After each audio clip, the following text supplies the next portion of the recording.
Hello everyone, আসসালামু আলাইকুম। এখানে আমি গরুর দুধ জাল করে নিচ্ছিলাম, আর 1 লিটার দুধকে আমি জাল করে 1/2 লিটার করে নিয়েছি। আজকে আপনাদের সাথে আমি আমার 10 মান্থস বেবির জন্য কিভাবে বাসায় টক দই তৈরি করি সেটাই দেখাচ্ছি। আর এখানে হচ্ছে আমি 1 লিটার দুধের জন্য 1.5 চা চামচ টক দই নিয়েছি। টক দই থেকে পানি ঝরানোর জন্য আমি এই প্রসেসে রেখে দিয়েছিলাম। প্রায় 15 থেকে 20 মিনিট রেখে দিলেই টক দই থেকে পানিটা ঝরে যাবে আর টক দইটা এরকম ক্রিমি হয়ে আসবে। দুধটাকে জাল করা হয়ে গেছে আমার, আর আমি এখন এটাকে ভালো করে ব্লেন্ড করে নিব। এই যে এরকম হচ্ছে, এটাকে ফেটিয়ে ভালো করে ক্রিম করে নিয়েছি। আর এখানে আমি দুধটাকে জাল করে ঠান্ডা হতে দিয়েছিলাম। ঠিক একদম ঠান্ডা না, দুধটাকে হচ্ছে সহনীয় পর্যায়ে নিয়ে আসতে হবে। আমি আমার আঙ্গুল হচ্ছে এটাতে দিয়ে এটাকে সহ্য করতে পারবো 1 মিনিটের মতো, এরকম টেম্পারেচারে নিয়ে এসেছি।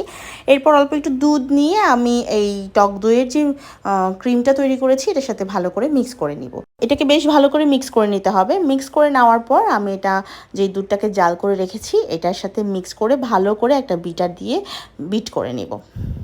এই সময়টাতে খুব তাড়াতাড়ি করতে হবে, কারণ দুধটা কিন্তু উষ্ণ গরম থাকতে হবে, দুধটাকে ঠান্ডা করা যাবে না। এই পর্যায়ে হাত চালিয়ে একটু কাজটা করতে হবে। ভালো করে বিট করে নেওয়ার পর এবার আমি যেই পাত্রে দইটাকে বসাবো ওই পাত্রে হচ্ছে নিয়ে নিচ্ছি। আমি যেহেতু 1 লিটারের দুধকে জাল করে 1/2 লিটার করে নিয়েছি, তার জন্য আমি এখানে 2টা পাত্রে দই করছি।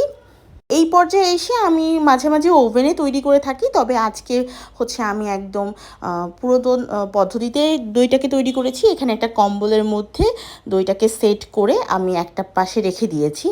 এটাকে প্রায় 11 ঘন্টার মতো রেখেছি। টেম্পারেচারের উপর ডিপেন্ড করে, যেরকম আমি রাত 10টা থেকে পরের দিন সকাল 9টা পর্যন্ত এটাকে রেখেছি। আর এই যে পরের দিন সকালবেলায় দইটার এই অবস্থা, দইটা বেশ ভালোভাবে সেট হয়ে গেছে। এবার এটাকে আমি ফ্রিজে রেখে আর একটু ভালো করে সেট করে নিব। আমি আমার বাচ্চাকে কিভাবে টক দই দিয়ে থাকি সেটার পরবর্তীতে আপনাদের সাথে শেয়ার করব। আশা করছি আজকের রেসিপি আপনাদের ভালো লেগেছে। আল্লাহ হাফেজ।